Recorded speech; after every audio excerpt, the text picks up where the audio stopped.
Voici notre estimation du résultat de la présidentielle en ce 6 mai 2012. C'est François Hollande qui est élu président de la République avec 51,9% des voix. 17 ans après François Mitterrand, la gauche revient à l'Élysée. Comme le disait un de mes amis très proches, ouf, ça y est, on voulait le dégager, on l'a dégagé. Je l'ai pas. Cependant, le résultat, enfin ce sont des estimations, mais pour le moment, le résultat est quand même serré.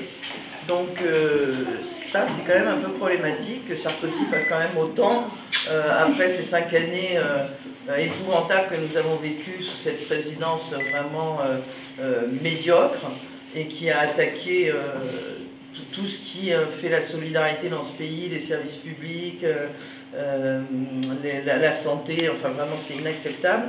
Et là, bon, on l'a dégagé, c'est un soulagement, mais je pense qu'on va avoir beaucoup à travailler parce que le résultat semble assez serré.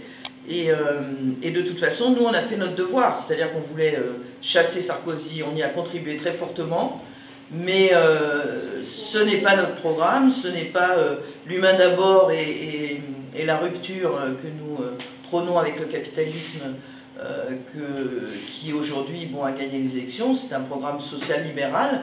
Donc aujourd'hui, il va falloir continuer de se mobiliser au maximum, et particulièrement pour les législatives, pour que le plus grand nombre de députés du Front de gauche soient élus, de façon à peser très fort sur les lois qui vont être amenées devant le Parlement, et de façon à mettre au pas la finance, puisque c'est ça qui aujourd'hui paralyse complètement des politiques au service du peuple et de l'humain d'abord, notre programme partagé.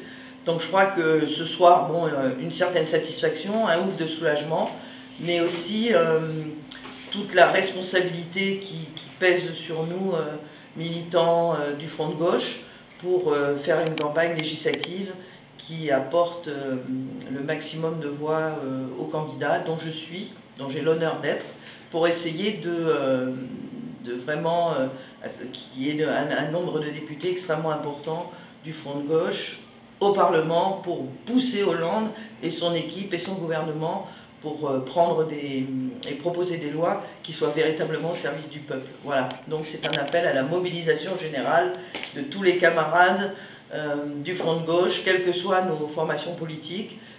Continuons l'union qui a si bien marché pour les élections présidentielles, et puis battons-nous jusqu'au bout pour envoyer un maximum de députés à l'Assemblée nationale. Voilà.